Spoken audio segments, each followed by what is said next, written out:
ကျွန်တော်တို့ဒဏ်ရာတပြားပြားနဲ့အရသာခံမဲ့လူတွေမဟုတ်ပါဘူး။အားလုံးဘယ်တော့မှလူခံခဲ့ရတယ်ကွာ။ကိုခံခဲ့ရတယ်လည်းကိုကြီးတရားပဲ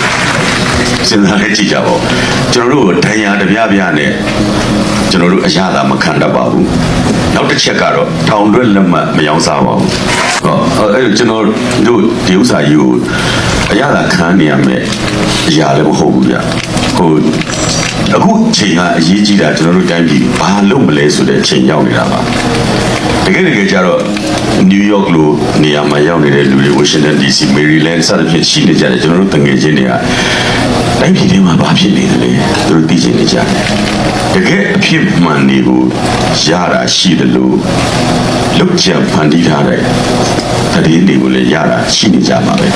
ဒါတော့ကျွန်တော်အပြစ်မတင်ပါဘူးဘယ်နေရာမှာမဆိုတာရှိနေမှာပဲကျွန်တော်တို့လက်ခံတယ်ဒါမျိုးကလည်းရှိနေကြမှာပဲသို့တော့ကျွန်တော်တို့တိုင်းပြည်ကြီးမှာပြုပြင်သွားတယ်ပြောင်းလဲသွားတယ်လို့ဆိုတာဟာဘယ်သူကြောင့်မှမဟုတ်ပါဘူးပြည်သူကြောင့်ကျွန်တော်ပြည်သူအားလွယ်ပါအောင်မှမရှုံပါဘူးအဲ့တော့ကျွန်တော်တို့တိုင်းပြည်ကိုပြောင်းသွားပြီပြောင်းလဲနေပြီလို့ကျွန်တော် State Department ရောက်တော့လဲ Jerry Mitchell တို့ကကမလို့နဲ့ပြောတဲ့အချိန်မှာပြောဖြစ်တယ်မပြောင်းသေးပါဘူးပြောင်းခါစားလေးရှိပါသေးတယ်ပြောင်းတာမဟုတ်ပါဘူးဗျ